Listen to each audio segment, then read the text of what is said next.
네, 안녕하세요. 반갑습니다. 저는 오늘 관객과의 대화 진행을 맡은 영화 평론하는 정치입니다. 안녕하세요. 네, 오늘 금요일 저녁 귀한 시간 내주셔서 감사합니다. 오늘 상영한 이 작품은 우리 둘 사이에라는 성지혜 감독님의 장편 데뷔작이고요. 보셔서 아시겠지만 장애가 있는 여성이 임신을 하게 되는 그 과정에서 겪게 되는 어떤 성장과 갈등 그리고 어떤 내면적인 어떤 진동들을 그려나가는 드라마라고 생각이 듭니다. 사실 7월 30일 날 개봉이라서 오늘이 그 감독님 전주국제영화제 이후에는 그리고 이제 개봉을 앞둔 시점에 첫 번째 주기고요. 또 워낙 유명하시지만 그 김지우 작가님, 구루님님은 이번이 그 북토크나 이런 거 굉장히 많이 하셨지만 그 영화로 관객분들 만나는 자리는 처음이라고 하십니다. 그래서 좀 떨리고 설레는 마음으로 함께 하실 것 같은데요. 오늘 같이 정담의 시간 나눠주시고 또 질문도 많이 해주세요. 그 작가님께서 또 책을 많이 쓰셨잖아요. 제가 사전에 홍보를 이게 두 권 일단 저희가 이렇게 한 거는 의심 없는 마음이라는 신작이고요. 또 하나는 우리의 활보는 사치가 아니야라는 이 두 작품을 각각 4권씩 질문해 주신 분 8분에게 선물을 드린다고 합니다. 참고해 주시고 많이 얘기 나누겠습니다. 예, 감독님, 작가님 인사 한 말씀 먼저 청하겠습니다. 예, 먼저 감독님. 안녕하세요. 우리들 사이에를 만든 성지혜입니다. 감사합니다. 날이 엄청 더웠는데 이 더운 날 금요일 저녁에 이렇게 영화도 봐주시고 끝까지 함께 해주셔서 정말 감사합니다. 오늘 많은 대화 나누면 좋겠습니다. 네, 안녕하세요. 저는 휠체어가 굴러서 구루님이라는 이름으로 콘텐츠 크리에이터 하고 있고 최근에는 작가로 또 활동하고 있는 김지우입니다. 반갑습니다. 오늘 좀 어떻게 좀 설레는 마음으로 오셨나요? 네. 제가 뒤에서 말씀드리긴 했는데 사실 GV가 처음이고 다른 행사 같은 경우에는 제가 이제 하니까 뭐 망쳐도 뭐 내가 망친 거고 뭐 내 책임이니까 상관이 없는데 오늘은 다른 이제 감독님 영화에다가 말을 얻게 되어서 굉장히 긴장하고 왔습니다. 제가 실언을 하더라도 눈 감아주십시오. 전혀 이제 현대 분위기가 벌써 구성이 됐습니다. 근데 그 감독님께서 그 작가님의 어떤 유튜브 채널을 좀 구독을 당연히 하셨을 터이고 또 특별히 어떤 그 영상을 보고 좀 영감을 처음에 어떤 아이디어를 좀 얻는 그런 계기였다라는 말씀을 해주셔서 이 영화의 어떤 성장에 대해서 좀 먼저 여쭤봐야 될 것 같아요. 아까 저희가 그 사전에 인사를 나누다가 들었는데 원래는 좀 다른 시나리오였다가 이런 어떤 지금의 어떤 결과물로 완성이 됐다고 합니다. 그 다른 시나리오가 왠지 그 영화 속에 지후라는 언니의 어떤 등장을 좀 만들어낸 게 아닐까라는 좀 생각도 들었었고요. 감독님께서 좀 이 이야기의 어떤 출발에서 좀 또 작가님의 어떤 채널에서 어떤 것들이 좀 흥미로우셨을까, 영감을 받으셨을까 들어보고 싶습니다.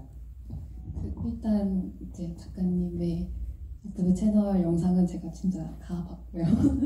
너무 팬이고 이 영화를 만들기까지 사실은 처음에는 휠체어를 타는 여자가 주인공이 영화를 만들어야겠다는 생각보다는 휠체어가 타는 사람이 나오는 영화를 보고 싶다라는 거에 좀 더 가까웠고 그래서 그런 영화들을 이제 막 찾아서 보기 시작을 했는데 대부분 영화에서 이 휠체어가 인물의 성장을 나타내는 어떤 도구로 많이 쓰이더라고요. 이 인물이 사실은 휠체어도 안 타고 집에만 있다가 휠체어를 타고 밖으로 나가게 되거나 아니면 이 사람은 사실 재활을 하면 걸을 수 있어서 휠체어를 타다가 걸으면서 이야기가 끝나거나 뭐 이런 식의 것들을 많이 보게 됐는데 제가 그 영화들도 다 너무 좋았지만 제가 보고 싶었던 영화는 휠체어를 이제 자기 몸으로 완전히 인식하는 사람이 그냥 삶에서 겪을 만한 어떤 일을 보고 싶다라는 생각이 들었고 근데 이제 그런 영화를 제가 당장에 찾지를 못하니까 유튜브를 찾아봤어요. 근데 이제 그래서 구루님 채널을 보게 된 거죠. 근데 그때 좀 되게 옛날 영상인데 그 학교 다니면서 한 번도 화재 대피 훈련을 받으신 적이 없다는 영상이 있어요. 그 경험을 공유해 주신 영상이 있는데 그거를 보고 나니까 조금 뭔가 마음에 조금 화 같은 게 좀 생기더라고요. 그러니까 이게 뭔가 뭔가 사회에 대한 화 이런 게 아니라 저에 대한 뭔가 그러니까 내가 아무리 관심을 갖고 있다고 했지만 사실은 아무것도 모르는 채로 살고 있었구나라는 생각이 들었고 그러면 이제 내가 영화를 만들어 볼 수는 있겠다라는 생각이 들었고 그때 시작했던 이야기는 지금 이야기랑은 아예 달랐어요. 왜냐면 이제 실제로 동생이 계시잖아요. 이제 그래서 자매 얘기로 사실 처음에는 시작을 했거든요. 그래서 연년생에 자매가 있고 이제 언니인 은지는 사고를 당해서 재활을 하느라 1년을 학교를 쉬게 된 거죠. 그래서 두 사람이 동학년이 된 경험이 있는 이제 이야기는 여전히 이제 30대 초중반 여성의 이야기지만 이 자매한테는 그런 과거가 있고 이 여동생이 언니가 화재대 비훈련을 못 받으니까 이 한번 업고 훈련을 같이 이렇게 하다가 넘어져서 여동생이 다리를 다친 경험이 있는 거예요. 이런 경험이 있는 어떤 경험을 공유하고 있는 이 여자 자매 중에 여동생한테 선이 들어오고 그 선을 여동생은 보고 싶지 않고 그래서 언니는 내가 받고 싶고 그래서 대신 나가면서 시작하는 약간 로맨스로 처음에는 시작을 했어요. 그리고 이제 가족의 얘기가 되게 많이 들어가 있는 그런 시나리오였는데 가족의 이야기를 같이 가져오다 보니까 내가 정작 더 보고 싶은 은진이라는 인물의 삶이 조금 가려지게 되더라고요. 또 가족의 이야기로 더 자꾸 시선이 더 가고 그래서 이제 인물들을 좀 드러내고 그렇게 하다 보니까 어느새 좀 이런 이야기로 가게 된 것 같아요. 더 제가 그 당시에 또 더 관심을 가지게 된 어떤 일들이 또 좀 있었고 그래서 말씀해주신 부분 중에 그 영화 속에서 휠체어를 타고 있는 인물을 보고 싶었다라는 그 말씀이 굉장히 좀 의미심장하게 들려요. 저도 그리고 또 관객분들도 영화를 많이 보시는 분들은 아시겠지만 사실 장애가 있는 인물이 등장하는 것조차 사실 거의 없거든요.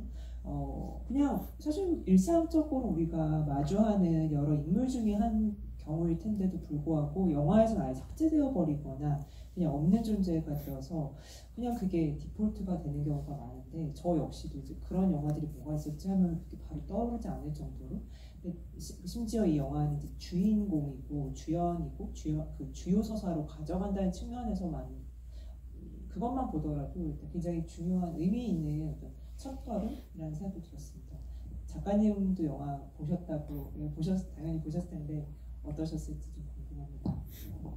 네, 저는 굉장히 재밌게 봤고요. 감독님이 해주셨던 말처럼 저도 사실은 휠체어를 타는 장애를 가진 사람들이 궁금해서 영상을 만들기 시작했던 거거든요. 그래서 그 목마른 사람이 몸을 파는 것처럼 뭐 없으니까 내가 만들자 이런 느낌이 저한테는 있었는데 감독님한테도 그런 마음이 있으셨을까 궁금했고요. 많은 영화들을 보면서 저는 당연하게도 다른 정체성들도 있으니까 뭐 20대 여성이 주인공인 영화라든지 했을 때는 또 그 나름의 어떤 공감할 수 있는 부분들이 있고 그래서 그 영화를 좋아하게 되는 것들도 있지만 사실 이 영화 같은 경우에는 뭔가 공감을 넘어서서 혹 나한테 저런 일이 있으면 어떡하지? 이런 마음으로 좀 봤던 것 같아요. 그러니까 완전 동일시를 조금 하게 된 거죠. 그러니까 어떤 영화를 봤을 때 공감은 되지만 이게 완전히 내 얘기라고 생각이 되는 영화는 많이 없잖아요. 근데 그런 면에서 제가 뭔가 그런 영화를 찾아다니는 것 혹은 제가 영상을 만드는 것 약간 그런 외로움이 있다고 생각을 하거든요. 나랑 닮은 사람의 이야기를 내가 볼 수 없고 참고할 수 있는 게 없다는 거. 근데 그런 면에서 되게 이 영화가 저한테는 좀 와닿았던 것 같고 그리고 그러면서 동시에 내가 모르는 세계다라는 생각을 동시에 했어요. 그러니까 여기 보시는 분들도 휠체어 타시는 분도 계실 거고 아니면 그냥 장애가 없으신 분도 계실 텐데 뭔가 휠체어를 탄다고 해서 또 이 영화가 완전히 내 이야기냐? 이건 당연히 아니고 아니어야 된다고 생각을 하거든요. 모든 장애인의 이야기는 다 다르니까. 근데 그랬을 때 이제 은지는 하반신 마비를 가지고 있고 그래서 저는 또 뇌성마비라서 장애가 다르다 보니까 아, 저런 일도 있을 수 있구나. 이게 저한테도 똑같이 느껴졌거든요. 많은 분들이 느꼈던 것처럼. 그래서 그런 면에서 굉장히 신기한 경험을 하면서 봤던 것 같습니다. 이게 내 문제가 되면 어떻게 하지? 라고 굉장히 약간 멘붕 뭐 이런 느낌을 받으셨던 포인트는 어떤 것이었을까요?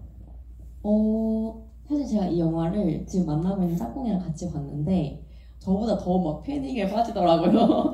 막 이미 좀 상상을 했나 봐요. 저는 아직 잘 거기까지 상상을 잘 모르겠지만 이미 막 이렇게 뭔가 내가 부양하는 것들 아니면 뭐 내 파트너가 만약에 아이를 가졌을 때 어떻게 해야 되는지를 또 본인 나름대로 장애를 가진 사람의 파트너로서 좀 상상을 하게 되는 면이 있었을 것 같은데 그런 면에서 영화를 함께 봤을 때 좀 저보다 더 약간 막 어떻게 막 이런 생각도 막 하고 그리고 막 저희는 되게 세세한 포인트들이 미래를 보는 것처럼 보이니까 예를 들어서 양수 검사를 할까 말까 이게 되게 영화의 큰 딜레마로 나오잖아요. 근데 그랬을 때 많은 장애를 가진 사람들이 부모가 되었을 때 내 아이도 장애를 가지고 있으면 어떡하지? 라는 생각을 하는 걸 저도 알고 있고 그런 면에서 좀 되게 대화를 할 수 있었던 것 같아요. 그 친구랑 만약에 우리가 만약이지만 그런 일들이 있다면 우리는 이 상황에서 어떻게 할까 이런 얘기도 해볼 수 있고 그래서 그런 면에서 패닉과 준비를 동시에 했던 것 같습니다. 그쪽부터 제가 지금 당장 애를 낳는다는 건 절대 아니고요. 네, 그렇습니다. 감독님 이 영화가 아까 말씀하셨던 그 초기의 아이디어와 다르게 이제 이런 집중력 있는 드라마로 가면서 굉장히 좀 뭐랄까요? 아까 양수 검사도 그렇고 이 짜임새가 굉장히 좋았어요. 빠르게 어떤 진행을 해 나가는 것도 있고 이 어떤 딜레마, 윤리적 딜레마에 처할 수 있는 그래서 그걸 함으로써 장애가 있는가 없는가를 아는 것도 뭐 문제 그거지만 사실 그 뒤에 자기가 어떤 선택을 할지에 대한 어떤 두려움, 공포, 그 자신을 좀 의심하거나 약간 어떻게 해야 될까 갈팡질팡한 어떤 미래 같은 것들이 그려질 것이기 때문에 오는 알 수 없는 두려움이 좀 이 영화에도 내재되어 있는 것 같더라고요. 그래서 그 어떤 포인트들을 어떻게 좀 만들어 가셨을까? 어떤 사건들을 중심적으로 가져올까 했을 때 왜 이런 어떤 양수 검사나 이런 이후의 선택들에 대한 이야기가 중심이 됐을까요? 이 시나리오를 이렇게 이야기를 바꾸게 된 되게 큰 계기가 이 시나리오를 수정하던 중에 그 여성들이 다 함께 이제 낙태죄 폐지를 위해서 이렇게 다 투쟁을 하고 있는 시기였어요. 근데 이제 저는 이 은진이라는 캐릭터를 계속 만들고 이야기를 쓰고 있었으니까 그때 이 장애 여성들은 동일하게 낙태죄 폐지 운동을 하면서 되게 더 다양한 층을 가지고 운동을 하게 되더라고요. 그러니까 낙태죄 폐지가 되고 임신 중절이 여성의 의지에 따라서 돼야 되는 건 맞고 근데 그렇게 됐을 때 장애 여성들도 내 태아가 장애하여서가 아니고 또 내가 장애인이어서가 아니고 내가 임신을 원하지 않기 때문에 중단하고 싶기 때문에 중절을 할 수 있어야 된다라는 거죠. 그래서 그거를 알게 되면서 그러면은 아기를 낳는 이야기로 바꿔봐야겠다라는 생각을 하게 됐던 것 같고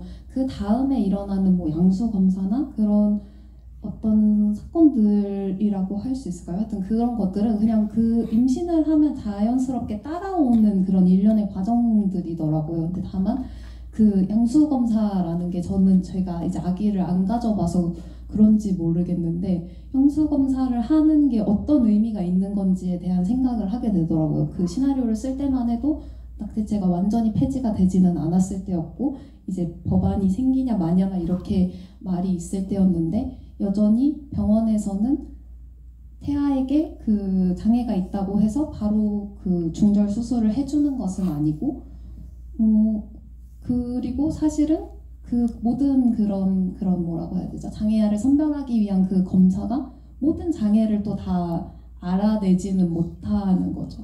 그랬을 때 이 검사를 하는 것이 물론 당연히 이제 검사를 해서 알아서 선택을 할 수는 있는 거지만 그게 잘못된 것도 아니지만 어떤 의미가 있는 걸까에 대한 고민을 그냥 한번 해보게 됐어요. 그래서 제 고민을 넣어서 그렇게 좀 시나리오에 반영하게 된 것 같습니다.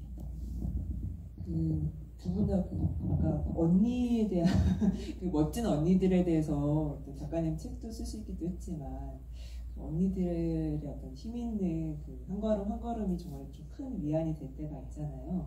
뭐 여성으로서 좀 더 주체적으로 자기 어떤 선택권들을 만들어가는 그런 과정들 속에서 만나게 되는 이런저런 사람들 속에 근데 여기에서 저는 이제 지호라는 인물이 굉장히 흥미로웠어요. 오지우 배우님도 같이 극장에서 영화를 보셔가지고 여기 반갑게 함께해주셨습니다. 감사합니다. 지효라는 이 인물이 뭔가 그 은진에게 굉장히 용기를 주는 그런 인물이기도 하고 또 비슷하면서 좀 다른 지점들이 있고 또 뭔가 은진 같기도 했어요. 그래서 두 분은 뭐 감독님이야 당연히 어떤 그림이 있으셨을 것 같고 먼저 작가님께는 그 언니를 좀 흠모하고 좋아하는 작가님께는 지우라는 인물을 좀 어떻게 좀 다가왔을까 모르겠습니다. 네, 일단은 굉장히 신뢰되는 말이지만 그냥 지우 배우님 너무 아름다우셔가지고 제가 굉장히 영화 볼 때 좋아했고요. 저는 사실은 이제 영화를 다 보셨으니까 스포를 하자면 네, 지우 언니가 가짜는 아니죠? 어떤 환상이라는 거를 알았을 때 저랑 이제 같이 보던 파트너는 약간 왜? 약간 이렇게 했었어요. 너무 이제 놀라라 하는 포인트에서 놀라는 관객들 있잖아요. 그게 바로 저입니다. 그래서 왜? 이렇게 했었는데 이제 처음에는 저는 누구보다 그 은진의 어떤 뭐라고 할까요? 순탄한 임신과 출산의 어떤 과정을 바랐던 사람으로서는 아니 이러면 안 되는 거 아니야? 라는 생각을 처음에는 했고 근데 조금만 더 생각을 해봤을 때 저는 감독님의 생각은 모르지만 제가 소화를 하기로는 이렇게 뭔가 내 과정에서 뭔가 나를 어떤 장애인 산모로만 보는 게 아니라 그냥 같은 동료로서 믿고 의지하고 그냥 함께 같은 과정을 겪어나가는 동료가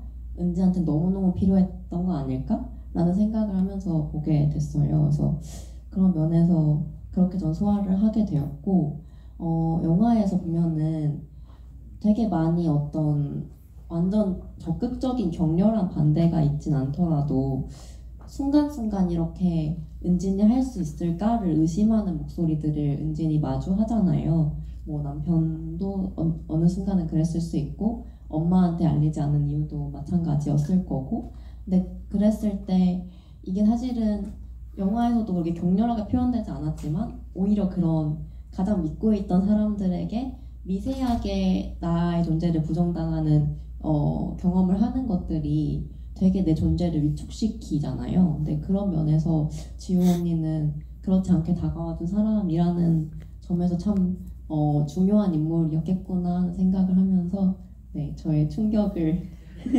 덮어보려고 하였습니다. 과연 감독님 정말 저도 좀 말씀해 주셔서 한참 이렇게 같이 따라가고 있었거든요. 근데 어느 순간 아니야? 아니라고 그러고 하면 왜? 라는 마음이 들기도 했고 너무 서운하더라고요. 그 약간 은진에게 누구보다 든든한 그 힘 있는 말을 해줬던 사람이 있다 보니까 근데 또 한편으로는 그래서 오늘 어떤 그 거리가 그렇지 또 이제 나는 또 나의 길을 또 가야 되지라는 그 거리감도 또 있구나 어떤 정확한 나의 어떤 지금의 상황에 대한 그런 어떤 이중적인 마음, 좀 양가적인 마음이 들었습니다. 감독님 왜 그러셨습니까?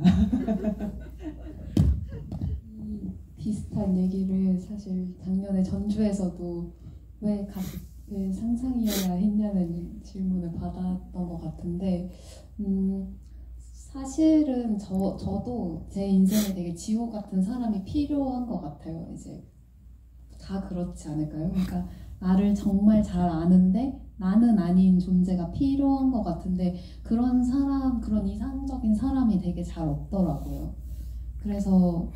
그래서 좀 만들게 됐던 것 같아요. 지우라는 캐릭터를 만들게 됐는데 지우를 만들 때 고민했던 거는 이 사람이 사실 처음부터 끝까지 다 상상이어야 할까 아니면 처음에는 실제 하는 사람이고 나중에 상상으로 바뀌는 걸로 할까를 고민했던 것 같아요. 근데 처음부터 끝까지 다 상상인 거는 그건 또 정말 제가 싫더라고요. 그래서 한 번쯤은 아무런 그런 편견이 없이 정말 그냥 같은 상황에 있는 사람으로서 은진을 받아들여주는 사람을 보여주고, 그리고 그 사람한테 은진이 어떤 힘든 순간마다 의지를 하면 좋겠다라고 생각을 했던 것 같고, 그래서 그렇게 만들게 됐습니다.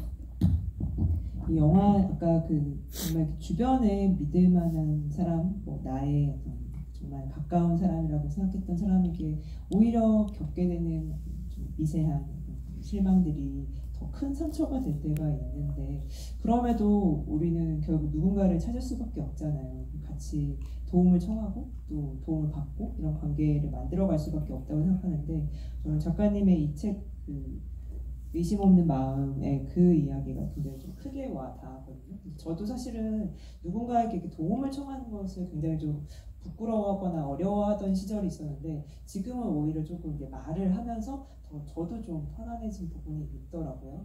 근데 그게 나도 그렇기 때문에 누군가에게 필요하다면 그런 일들을 할 수 있다라는 전제인 것 같은데, 그 이야기를 작가님께서 이 작품에서 계속 해주셨고, 은진 역시도 이제 그런 상황과 상태 속에서 뭔가를 엄마든 남편이든 혹은 이제 지우라는 인물을 통해서도 그런 관계를 만드는 것 같아요. 두 분에게 어떤 상호, 어떤 단어가 적절할지는 모르겠습니다. 뭐 돌봄, 뭐 아니면 상호 간의 뭐 도움, 상호성이라는 것일 수도 있는데, 그 이야기를 좀 어떻게 생각을 좀 변화하게 되셨는가, 그런 이야기 좀 청해듣고 싶어요. 작가님 먼저 말씀 들어보고 싶은데요. 감독님 먼저 해달라고 하려 했는데 저도 최근에서야 조금 더 돌봄에 대해서 생각해보게 됐는데, 아까 말씀하셨던 것처럼 의심 없는 마음에 제가 썼던 거는 내가 내 취약함을 인정할 때 비로소 다른 사람도 돌볼 수 있고, 그리고 그 사람한테 도와달라고 한 나 자신도 부끄러워하지 않을 수 있다, 약간 이런 얘기를 했어요. 근데 저도 이런 어떤 돌봄이 너무 어려웠거든요. 그러니까 저는 휠체어를 타고 있고, 당연히 어떤 물리적으로 다른 장애가 없는 사람들보다는 돌봄이 많이 필요한 게 사실이고, 그랬을 때 내가 이거를 어떻게 이해해야 할까라는 생각을 하다가 최근에 조금씩 생각을 변화를 한 건, 이 책이 여행 에세이인데요. 여행을 이제 제 짝꿍이랑도 하고 엄마랑도 하면서 막 해외를 돌아다녔어요. 근데 그때 제가 좀 바뀌는 게 느껴졌는데, 특히 해외에 나가서 제일 큰 걱정은 저희 파트너랑 처음 여행을 해본 거였는데, 이 사람이 너무 힘들어서 도망가면 어떡하지? 라는 생각을 했어요. 왜냐면은 저희가 파리에 갔었는데 파리가 정말 힘들거든요. 휠체어로 다니기 너무너무 힘들어요. 그래서 제가 막 200km짜리 휠체어를 타고 갔었는데 막 지하철 내릴 수가 없어가지고 막 계단을 뛰어내리고 막 그랬거든요. 그 휠체어로. 근데 막 그러니까 막 프랑스 사람도 막 소리 질러요. 막 이러면서 도와주러 오거든요. 근데 그런 과정을 겪으면서 이 사람이 나 때문에 너무 힘들다고 도망가면 어떡하지 이런 생각을 했는데, 제가 나중에서 물어봤어요. 그때 힘들지 않았는지, 뭐 혹은 그리고 제가 제일 사실은 그 어떤 관계에서 불안함을 느끼는 지점은 당연히 여기 은진하고 배우자도 마찬가지겠지만, 너무 이제 특히 장애로 유발되는 부끄러운 순간들이 있잖아요. 여기서는 은진이 실수를 하는 장면이 여러 번 나오고, 근데 그랬을 때 더 이상 내가 어떤 매력을 가진 사람으로 느껴지지 않으면 어떡하지 하는 생각을 해요.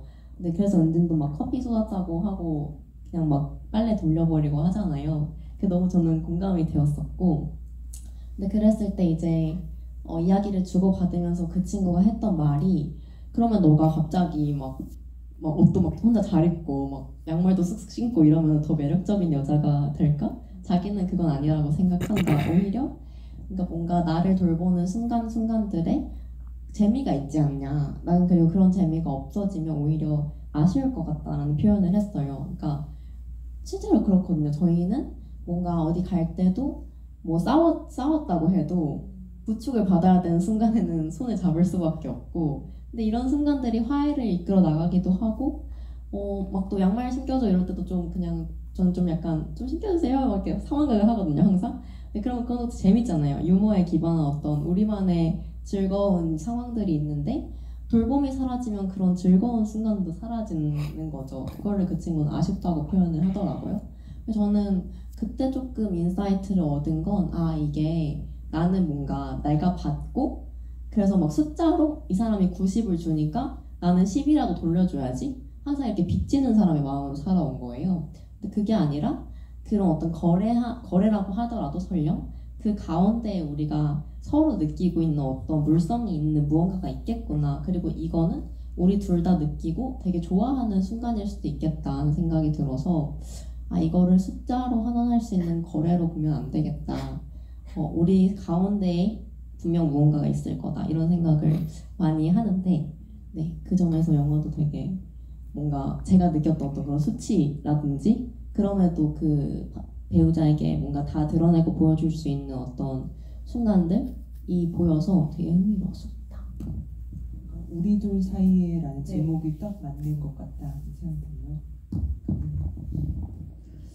네, 저도 이 영화를 만들면서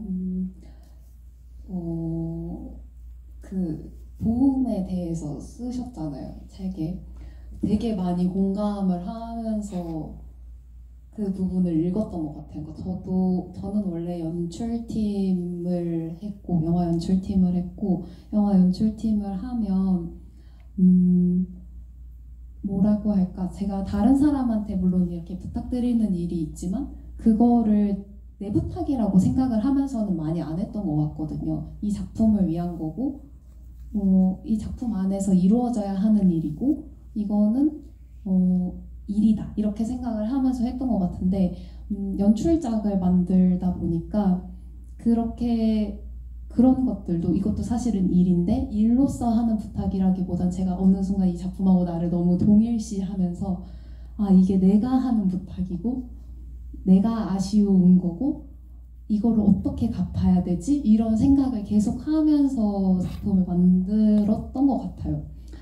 근데 막상 부탁을 하고 보니까 그게 사실은 별일이 아니더라고요. 그것을 해주는 사람들도 사실은 되게 기꺼이 되게 기뻐하면서 해주더라고요. 왜냐하면 사실은 영화를 만드는 일이, 연출작을 만드는 일이 흔한 일이 아니고, 그런 부탁을 들었을 때 우리 안에 있는 어떤 그 관계 안에서 무언가가 있었기에 그 부탁이 굉장히 뭔가 나쁘고 뭔가 부담스럽고 이렇게 느껴지지 않는 것 같더라고요. 그래서 이 영화를 만들면서 저도 뭔가를 부탁하고 요구하고 이런 일에 조금 더 익숙해진 것 같고, 그런 면에서는 조금 더 나은 사람이 된 것 같아요. 쓰셨잖아요. 그러니까 내가 못하는 부분, 내가 모르는 부분을 다 드러내고, 나는 이걸 모르겠으니까 해주세요라고 했을 때 돌아오는 것들이 있었고, 그러면서 저도 더 배웠던 것 같고, 네, 그랬습니다. 저희 얘기를 나누다 보니까 8권의 책을 다 못 드릴 것 같습니다. 그래서 빨리 질문을 받아야 될 것 같은 조급함이 들었습니다. 질문 해주시면 저희 책 있습니다. 네, 먼저 여기 맨 두 번째 줄에 계신 분께 말 부탁드립니다. 괜찮으시다면 질문은 하나씩 먼저 받아보겠습니다. 안녕하세요. 저는 프랑스 초청으로 왔는데요. 끝나고 배고파서 도망가다가 작가님하고 눈이 마주쳐서 네, 눈빛이 되게 좀 얘기를 들어보고 싶은 눈빛이어서 다시 들어왔습니다. 어쨌든 근데 저는 그 아동 심리 쪽에 일을 하고 있어서 지구 캐릭터가 너무 매력적이었거든요. 그러니까 아동 심리에서는 그 상상 속의 친구라고 보통 하는데, 일정한 나이가 되면 사실은 사라진다고 하거든요, 이론에서는. 근데 어른이 돼서도 그런지 그 상상 속의 친구를 본다는 설정이 너무 좋았고, 만약에 끝까지 그 남편이 그 사실을 밝히지 않고 출산 때까지 그거를 가져왔으면 어땠을까 해서 감독님께 드리는 질문인데, 그렇게 밝혀야 했는지 따지는 건 아니고 좀 궁금했어요. 그 심리가 되게. 네. 네, 저도 상상 속의 친구라고 지우를 생각하면서 만든 게 맞고요. 아이들이 자라면서 이 상상 속의 친구와 같이 놀면서 자란다고 하잖아요. 그래서 어른도 되게 크게 자라야 할 때는 꼭 상상의 친구가 있었으면 좋겠다고 생각을 했고, 근데 아이들이 어느 순간에는 그 친구와 헤어지잖아요. 그것처럼 어른도 헤어져야 한다는 생각을 했고, 다만 내가 어른으로서 상상의 친구를 만났다면 그녀가 어디에 있는지는 내가 잘 알게 될 테니까 친구를 떠나보내고 지우 언니를 떠나보내고 그리고 쪼꼬를 만나면 좋겠다고 생각하면서 그렇게 했습니다. 왜 이렇게 슬프죠? 네, 또 질문이 있으신 분. 네, 여기 그 모자 쓰신 분께 먼저 마이크 부탁드립니다. 영화 참 인상적으로 봤고요. 그 작품 속에서 펼쳐지는 상황들이 하나하나 녹록치 않지만 또 한편으로는 그 인물들이 서로 주고받는 마음들이나 어떤 그 간절함 같은 것들이 좀 한편으로는 아름답다 뭐 그런 생각도 들었거든요. 이 정도로 이제 제 인상을 전해드리고 싶고 영화라는 게 이제 보는 사람들마다 각자 나름대로의 그 받아들이는 것들이 있을 텐데 그 감독님께 질문드리고 싶은 게 이 영화가 보는 사람으로 하여금 어떠한 질문을 얻어 갔었으면 했었는지 혹은 또 뭐 제안하고 싶었던 어떤 새로운 시선 같은 게 있었는지 그런 것들에 대해 질문드리고 싶습니다. 네, 어렵네요. 영화를 만들면서 저는 당사자도 아니고 당사자의 가족도 아니고 내가 이런 이야기를 만드는 이유가 뭘까에 대해서 저도 되게 많이 고민을 했는데 일단은 1차적으로 말씀드린 것처럼 휠체어를 타는 사람이 주인공이고 그냥 그 사람이 삶에서 겪는 일을 보고 싶다라는 욕망이 1차였는데 이야기를 만들면서 저도 은진이를 이해를 해야 되잖아요. 그때 제가 생각했던 건 너무너무 내가 원하는 일이 내가 되게 욕망하는 일이 계속 그리고 내가 믿었던 일이 계속 나를 배신하면 나는 어떻게 해야 될까를 생각하면서 영화를 만든 것 같아요. 저도 이제 영화를 좋아하고 영화를 만들고 싶은 사람으로서 영화한테 계속 배신을 당한다고 느낄 때가 있었거든요. 그래서 그럴 때 나는 어떻게 해야 되지라는 거를 계속 고민하면서 영화를 만들었던 것 같고 그래서 힘들 때는 힘들다고 말해도 되고 어려운 일은 어렵다고 말해도 된다라는 생각을 하면서 만들었고 보시는 분들도 내가 되게 원하는 일, 내가 욕망하는 일이 나를 계속 배신하더라도 괜찮지 않나 그래도 되지 않나 그런 대로도 나쁘지 않지 않나 이런 생각 해주셨으면 좋겠다고 생각했습니다. 예, 저기 검은색 옷 입으신 분, 네, 먼저 손을 번쩍 들어주셔가지고요. 네.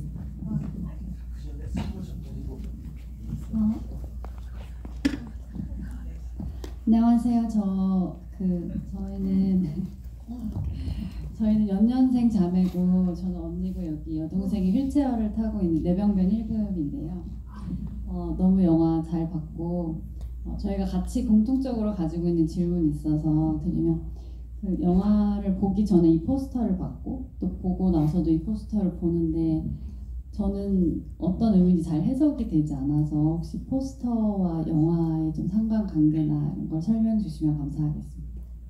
우선 이 포스터는 이 색깔 같은 것이 뭔가 있고 이 층이 있잖아요. 그래서 이 사람 은진이나 호선이 살면서 만주하게 되는 어떤 장벽 같이 우선은 이해를 했어요. 저도.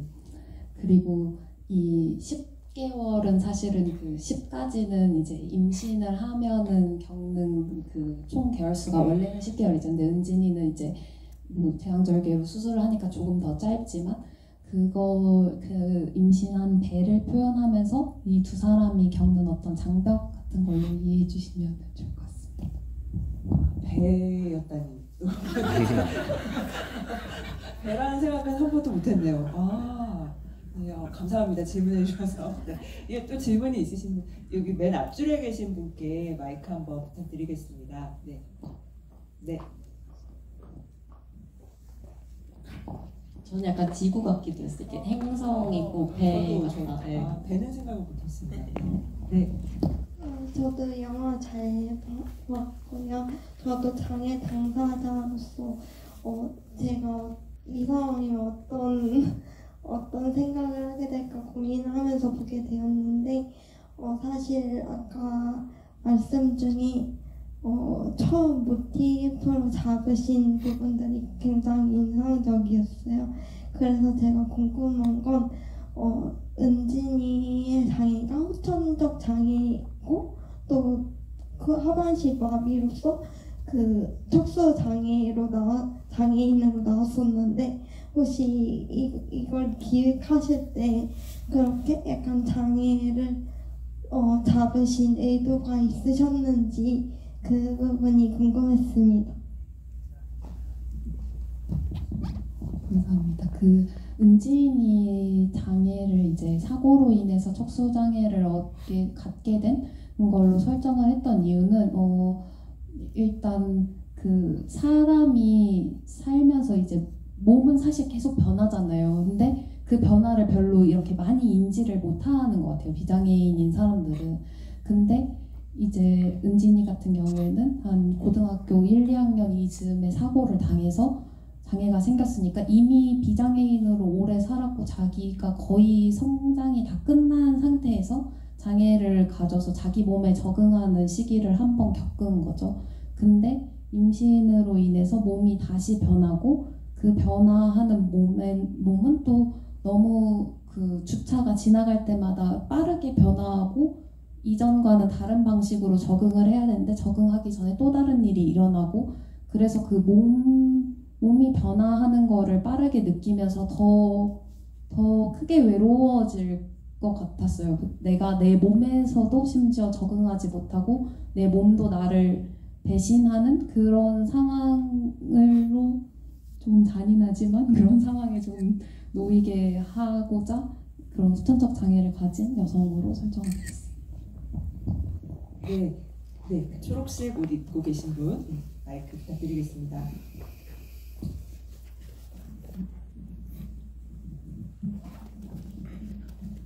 안녕하세요. 저 영화 너무 잘 봤고요. 저는 구루님 트위터에서부터 오래전부터 팔로워였어요. 근데 저는 이 영화를 이거 이제 홍보 문자 보고 알았어요. 오늘 참석하신다는 거를 보고 나서 오시는 것도 알고 이 영화의 이 모티브도 이렇게 되신다는 걸 알아서 너무 반갑습니다. 트위터에서만 봤었는데 반갑습니다. 네, 그리고 영화 봤고요. 저는 이제 아이가 있어서 그 안에서 나오는 아까 양수 검사 얘기가 많이 나왔었는데 정말 그 시기 때 그걸 저도 많이 고민했었는데 그걸 너무 디테일하게 담아줘서 너무 감사드렸어요. 왜냐면 저도 그랬거든요. 이걸 정말 검사를 해서 어떻게 해야 되냐라는 그 문제에 진짜 생각을 하고 또 그래서 저는 안 했었고요. 저도 좀 약간 나이가 35 넘어가서 약간 그런 게 있어서 했는데 저도 검사 안 했고 또 한편으로는 비용이 좀 비쌌어요. 예, 그랬던 여러 가지 면을 좀 영화에서 봐서 좋았고 저도 포스터를 물어보려고 했는데 아까 말씀을 해주셔서 질문을 그냥 감상평으로 끝내야 될지 질문이 없다면 책을 드리기가 좀 그래요. 질문을 할게요. 네. 아무거나 하나 해주십시오. 네, 저 상상 친구가 네. 제가 딱 보다가 그 헐리우드 영화 툴리를 제가 보고 거기에서도 그런데 혹시 그 영화를 감독님이 보셨는지 궁금합니다. 네, 저도 툴리 봤고요. 그 영화 너무 좋아해요. 저도 너무 좋은 영화죠. 그 영화. 혹시 제가 조금 더 떼면 레퍼런스가 된 영화들이 좀 있나요? 사실 툴리를 레퍼런스로 삼지는 않았던 것 같고 제가 봤던 영화는 대체로 다 멜로 영화예요. 근데 그 캐롤과 메디슨 카운티의 다리 이렇게 두 영화를 많이 보면서 뵀습니다. 네, 여기 세 번째 줄에 흰색 셔츠 입으신 분께 전화하고요. 또 말씀드리겠습니다. 안녕하세요. 저는 영화를 잘 보진 않는데 이번 기회에 봐서 너무 영광이고요.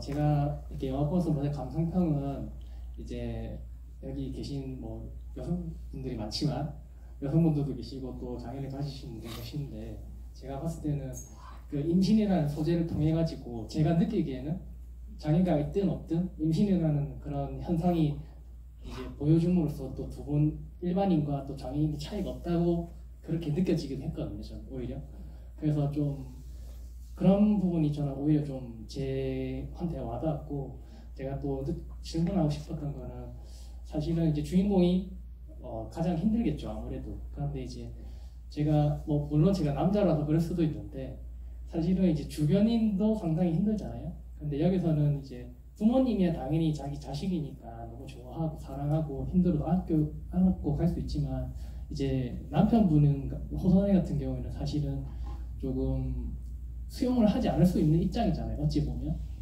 그런데 이제 너무 훌륭한 남편으로 나오시더라고요. 제가 봤을 때는 거의 뭐 이 세상에 이제 그 하나밖에 없는 사람으로 나오는데 너무 이제 어떤 컨셉을 가지고 그런 남편의 컨셉을 좀 하셨는지 저는 그게 좀 사실 그 영화를 보여드리고 나면 지우보다 호선이가 더 판타지적인 인물이지 않냐 이런 질문, 이런 얘기를 저 되게 많이 들었는데 일단은 두 가지 이유가 있었어요. 호선이를 이제 첫 번째로 되게 굉장히 다정한 사람으로 설정을 한 이유는 제가 생각했을 때 사람이 좀 다 몸이 있어서 다 외로운 것 같거든요. 이 내 몸 안에서 일어나는 일이 다 나만 알아서 아픈 거든 그게 뭐 물리적으로 아픈 거든 마음이 힘든 거든 그것이 다 나만 아는 일이라서 좀 외로운 것 같은데 만약에 호선이 좀 반복하는 인물로 나오면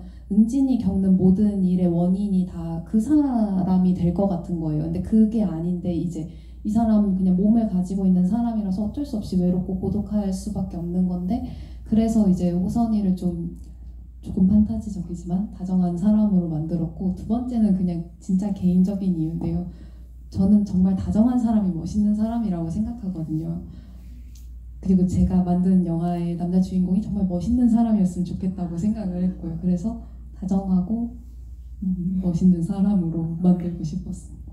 우리에겐 다정함이 필요해, 그죠? 네, 너무 공감합니다. 네, 아까 그 셔츠 입고 계신 분께 마이크 안경 쓰신 지금 거기 손 다시 한번 들어주시겠어요? 네. 저는 집이 온 적이 처음이어서 되게 설레고 기뻤는데 그 지우 언니를 만나는 게 은진이 상상이었던 부분이 되게 반전이어서 그 기억이 가장 남는 장면인데 그 하신 이유를 여쭤보려고 했는데 아까 대답을 해주셔서 다른 질문을 생각을 해봤는데 그 마지막에 서로 포옹을 하면서 이제 그 만남이 끝나게 되는데 마무리를 그렇게 하신 이유가 궁금해요.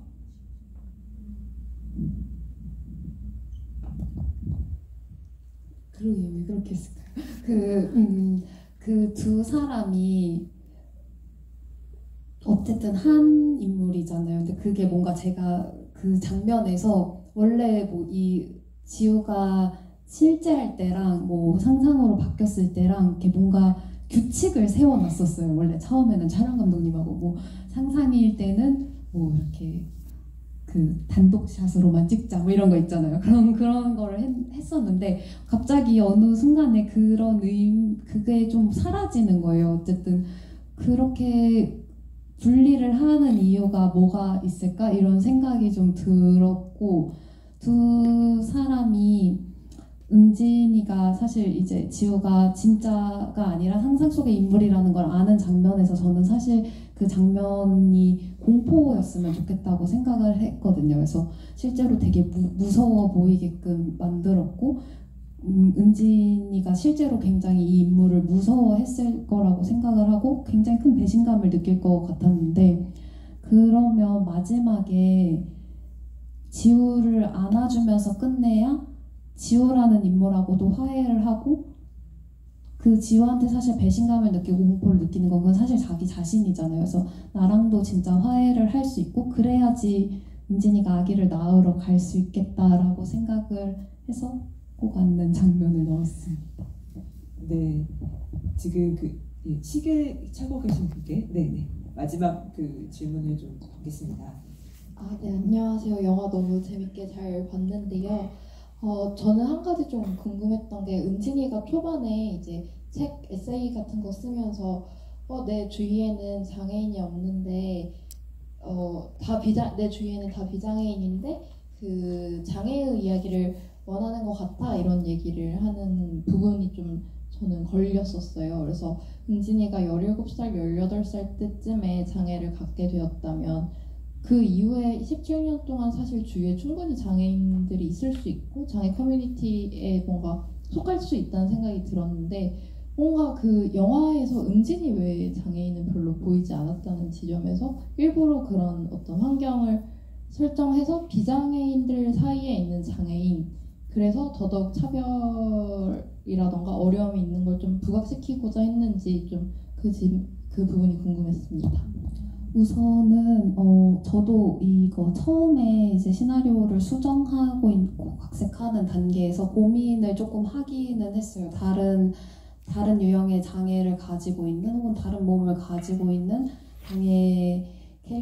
장애인인 캐릭터를 더 넣어서 영화를 만드는 게 더 좋지 않을까라는 생각을 했는데 결국에는 제가 집중하고 싶은 인물이 은진이었기 때문에 은진이만 이제 우선은 장애 여성이 은진이만 있는 상태로 만들었고 그랬을 때 그 대사를 쓸 때 저도 사실 고민을 좀 하긴 했어요. 근데 그렇게 했던 이유는 은진이 어떤 유전적인 장애를 가지고 있는 인물은 아니니까 아주 가까운 인물들, 가족 관계나 자신의 어떤 부부, 이제 남편도 그렇고 주변 그러면 남편의 가족들도 그렇고 다른 그 가족 관계 안에서는 장애인이 없을 거라고 생각을 했고 사회생활을 하면서 만난 대부분의 사람들 그녀가 작가이기 때문에 그 사회생활을 하면서 만나는 사람 중에도 장애인이 없는데 내가 쓰는 에세이에서 나에 대한 거를 밝힐 때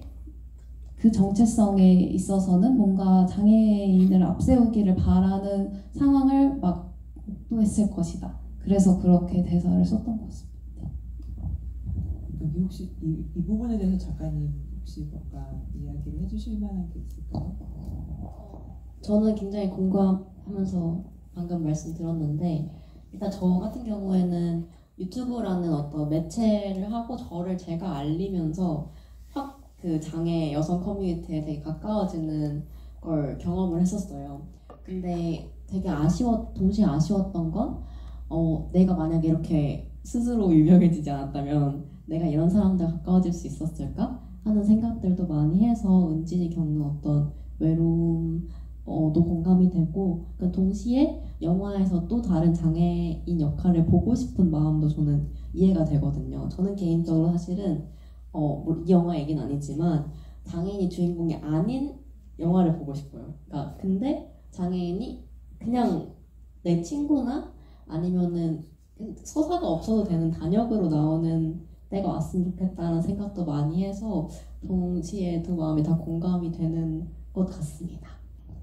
아까 제가 떠올렸던 그 영화의 제목은 지금 잘 기억이 나지 않는데 사실 많은 제가 봤던 영화들 할리우드에서 나왔고 아니면 유럽에서 만들었던 영화들 속에는 파티 장면을 봐도 휠체어를 탄 동료가 같이 배송을 한다거나 어디 가도 카페에 있는 그런 경우들이 그냥 일상의 어떤 슈트 안에 다 들어와 있더라고요. 그래서 작가님 말씀해 주셨던 그런 지점들이 아마 저도 공감이 됩니다.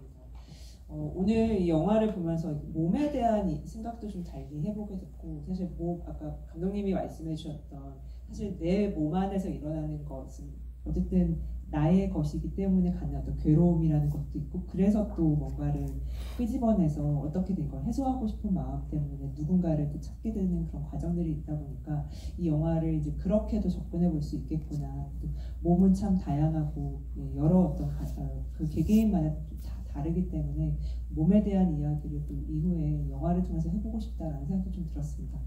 오늘 진짜 좀 정담의 시간을 나눠주신 것 같아요. 좀 집중해주신 것 같고 눈빛 이렇게 다 좀 나누면서 이야기를 나눠서 너무 즐거웠습니다. 감독님, 작가님, 오늘 관객분들께 좀 마지막 인사 말씀 좀 청하고 싶은데요. 오늘 첫 번째 주기 데뷔를 하셨고 이제 계속 하실 것 같습니다. 영화계에서 이제 많이들 작가님을 부르지 않을까 싶은데 부탁을 드리지 않을까 싶은데 오늘의 주기 좀 마무리 인사 부탁드리겠습니다. 네, 일단 이 자리에 있을 수 있어서 굉장히 영광이고요. 시간을 보니까 너무 늦은 시간인데 금요일 날 밤에 이렇게 또 와서 시간을 함께 해주셔서 너무 감사하고 저는 개인적으로 요즘에 진짜 개인적인 얘기인데 약간 아무도 나를 보러 오지 않는구나 약간 이런 생각을 좀 했거든요. 근데 오늘 또 여기 계신 분들 하나하나도 보고 하면서 내가 약간 이렇게 계속 나와가지고 이야기하고 마음을 나누는 일들이 또 얼마나 중요한가. 전 또 이렇게 한번 뵙고 나면 엄청 또 충만해지거든요. 또 집에 가서 혼자 아무도 나를 보러 오지 않아 이러고 있는데 오늘 또 많은 기운을 얻어가는 것 같아서 이 늦은 시간까지 함께 해주셔서 정말 감사드립니다.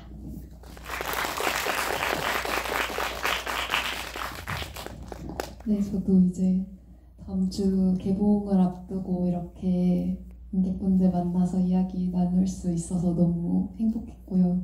무엇보다 제가 정말 팬이거든요. 그래서 이거를 하게 됐다고 들었을 때 정말 너무 좋고 너무 설레는데 너무 떨린다 이런 생각을 했는데 이렇게 자리를 마련해 주신 것도 너무 감사하고 이 GV가 잘 마칠 수 있도록 끝까지 함께 해주셔서 정말 감사합니다. 이런 자리가 좀 많이 있었으면 좋겠네요. 개봉하면 이게 좀 같이 좀 정담의 시간을 나눌 수 있는 그런 자리들 이후에도 있을 테니까 많이 관심 가져주시고요. 감독님께서 아까 배신에 대해서 계속 말씀하셔가지고 영화에 도대체 얼마나 많은 배신을 당하신 걸까. 괜히 이렇게 어떤 고된 여정 속에 이 영화가 첫 영화가 이제 또 관객분들 만나니까 많은 응원 부탁드리고 작가님 작품도 기대를 많이 해주시면 감사하겠습니다. 이상 마치겠습니다. 같이 인사드릴까요? 감사합니다.